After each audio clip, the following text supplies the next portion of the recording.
So we start off SmackDown Live, no better way than having the man AJ Styles. He comes out, he's talking about obviously he overcome the odds, he's the man, he's the champion, and he's going to WrestleMania. And also we have Shinsuke Nakamura come out in this segment, which was very, very good.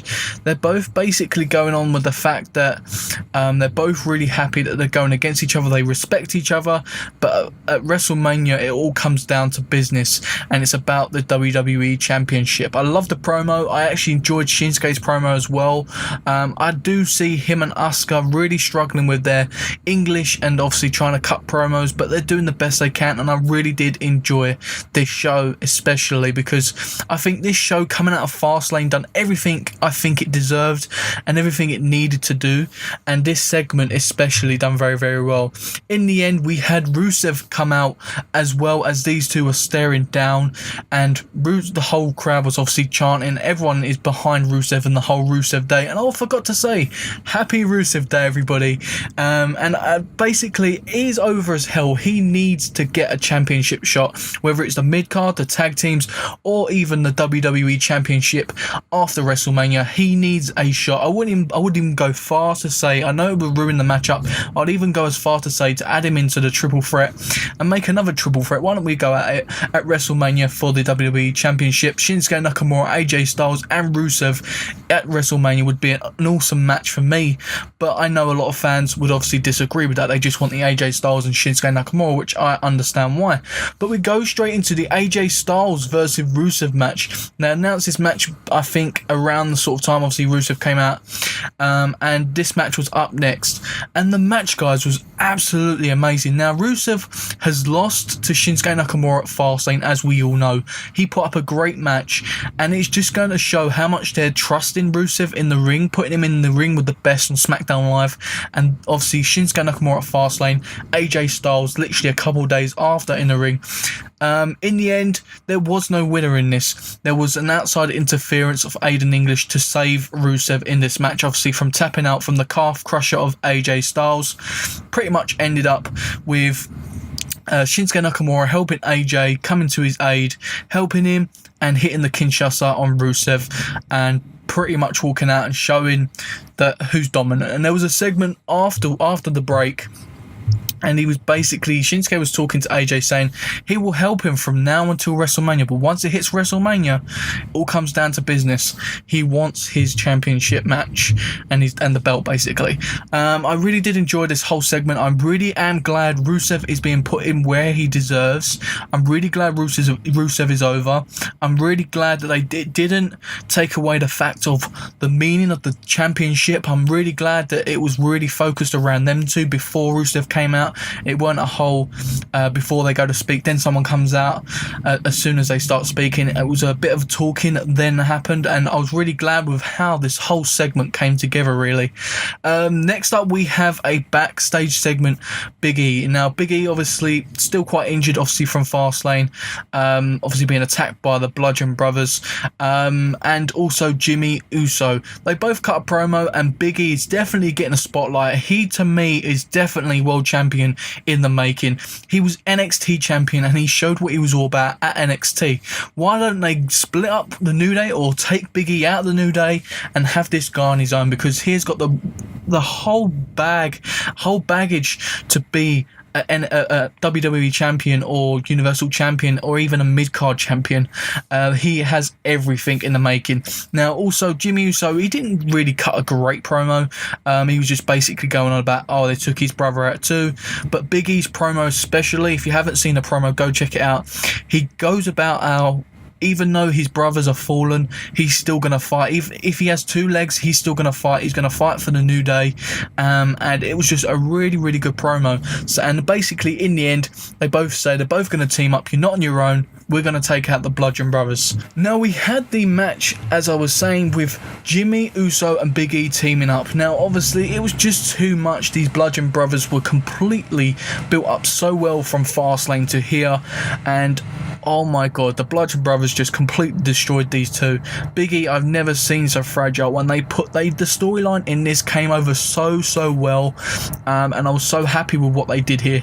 It just goes to show, with even two of the best competitors in mine, if I'm honest, like the Usos are a great tag team, obviously without his brother, and obviously without Big E, without his brothers, it just goes to show the whole connection. Obviously, it should just go wrong. It all started off with basically chairs. Big E and Jimmy grabbed chairs, and they obviously had their hammers, and it was a big battle of that. In the end, it was just too much. The Bludgeon Brothers just completely annihilated them all, picking up the victory. Basically, we have a segment where Charlotte comes out into the ring and basically starts cutting a promo. Now, Charlotte is talking about how she was happy and shocked at that moment. Obviously, Asuka came out to challenge her. Now, she was glad that she chose her because that's the match she wanted. She needs a challenge and stuff like that. Then, obviously, she introduced Asuka. Asuka comes down on SmackDown Live, the first time on SmackDown Live. She got a really good pop. Both of these women in the ring saying, well, I'm the Empress and I am the Queen. We'll see what happens pretty much at WrestleMania. A very good segment. There was a lot more said of this because there was a memorable quote here. What if the Queen went one-on-one with the Empress of Tomorrow? Who will bow down? That was from Charlotte Flair, and Asuka replied, Asuka bows to no one. Very, very good segment, very heated, again like the AJ Styles and Shinsuke Nakamura thing. One thing that disappointed me in this segment was Randy Orton's music hitting straight at the end of this segment. It just felt out of place. They keep doing this on SmackDown Live, a couple of promos, they're cutting short and having someone come out, and it was like when Charlotte was in the ring, I think it was with Becky, and you had the Right Squad, and then you have Bobby Roode's music hit, and she looked like she had a girl crush on Bobby Roode. Now, I get it because the whole mixed tag team thing, but this segment didn't make sense whatsoever. Why did Randy Orton come out and interrupt these? It just didn't make sense. But anyway, Randy Orton comes out next as obviously the United States champion from Fastlane. The belt does suit him. He looks really good. I'm glad he's a Grand Slam champion. I just want him heel. I just think Randy Orton is a heel. I keep saying this every podcast, everything, every YouTube video I talk about Randy Orton. He needs to be a heel.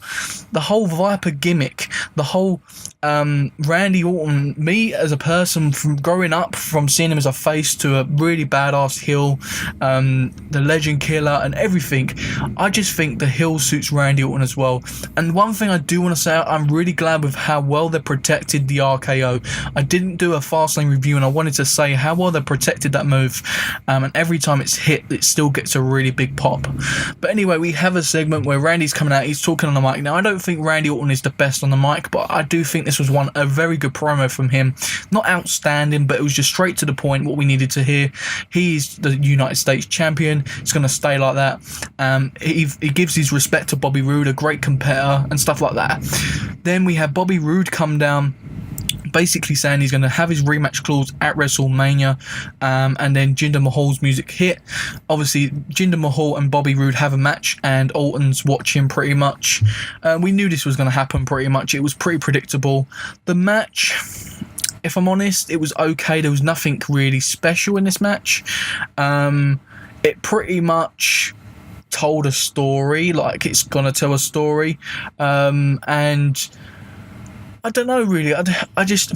It's just one of them segments which I'm trying to get behind, but it's just because Jinder Mahal, obviously, with the run as WWE champion, was really poor.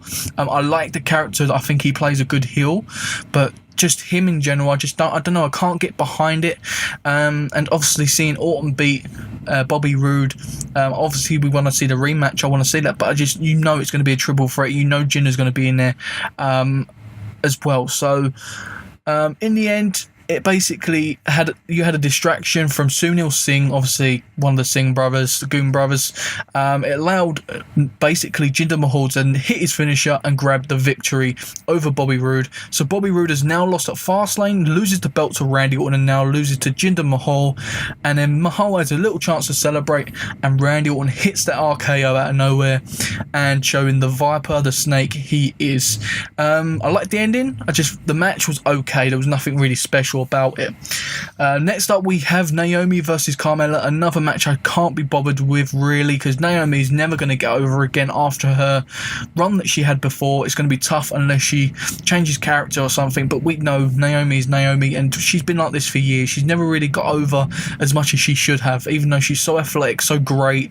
There's nothing really for her.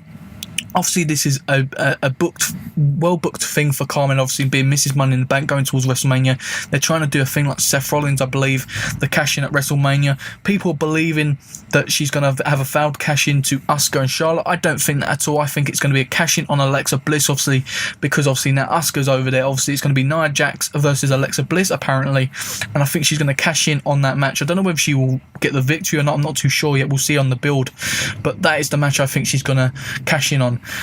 In the end, obviously, it was a roll-up on Naomi. Naomi just started to gain momentum, really. It was a very sudden ending, if I'm honest. But yeah, I don't know really what else to say about this segment. It was obviously just a rubbish match in general. There was nothing really in it for me. I just weren't paying attention. And throughout the show, I must say, the one thing that was annoying, they kept announcing this Shane McMahon WrestleMania announcement. It was like constantly shoved in your face. Now, people were moaning a while back about GMs and that taking the momentum, taking the spotlight from superstars, and I think Shane McMahon is being these characters being built like that. I think he's taking the momentum and taking spotlight from characters and superstars, and it really does bug me. It really is bugging me watching this show. I think it's about 4 or 5 times we see the same like they basically coming up tonight, Shane McMahon's WrestleMania announcement. It was really bugging me because we knew it was going to happen. We see it the first 3 times. Like, it just really did bug me. But anyway, the last and final thing that happened on the show was the WrestleMania announcement. Shane McMahon came down to the ring announcing he's going to be taking a leave of absence, and Daniel Bryan will be back next week. The crowd didn't really cheer for Daniel Bryan. I was a bit shocked, really, because Daniel Bryan is Daniel Bryan. He's over as hell, but no one really cheered for Daniel Bryan. They was cheering that Shane McMahon was leaving, which I was like, whoa, I didn't really expect that, really, because everyone's normally behind both of them. But basically, he said the one thing he wants to do before he leaves is make one match for WrestleMania, and that is Kevin Owens versus Sami Zayn. And basically, before he could even talk about it properly, Kevin Owens' music hit. He comes down saying, well, and as much as I agree with you, I want to also say basically have a farewell and all this. He's basically playing the heel character very, very well, Kevin Owens. He says he can beat Sami Zayn now. We don't need to do it at WrestleMania. Sami Zayn's music hits, comes down. They sort of have a face-off. Nothing really happens, and then Zayn runs into the ring and starts basically talking to Shane McMahon, talking him down, and then pretty much in the end they both just beat the hell out of him and they just take him out completely. There was a pop-up powerbomb, there was a haluva kick, and there was a segment where they put a chair around his neck and they pushed the chair up against the turnbuckle on the outside, completely taking Shane out of it. They dragged him out backstage and Kevin Owens powerbombed him onto, which looked like a ladder or something. It looked really like steel-like, looked really bad, and Shane McMahon looked really hurt in this. I don't know if it's just he's telling the story really well, but to me he looked injured. It's sort of like a segment where you see Woods on FASTLANE. He looked injured, and you could hear Shane actually heavily breathe, and as I said, it could be overselling it, could be selling the story and the character and the whole thing. I do not know, but overall, if I'm honest, I think this SmackDown Live done very, very well. I think it kept the momentum going from Fastlane to this episode of SmackDown. I think it done everything it needed to do. The whole, obviously you had Asuka on the show, which definitely helped SmackDown Live. The whole stare down between Charlotte and Asuka. You had AJ Styles and Shinsuke. You had Rusev on the show. So that is pretty much it, guys. That is your SmackDown Live review and results. If you did enjoy the video, please smash that thumbs up. Let me know you're enjoying my content. Comment down below your thoughts on SmackDown Live, and basically subscribe to the channel, guys. That's what I'm going to ask you to do. Subscribe to that channel. So that is it, guys. That is your SmackDown Live review and results. If you enjoyed the video, please smash that thumbs up button. Let me know I'm doing a good job. Comment down below your thoughts on SmackDown Live, and maybe this video, let me know.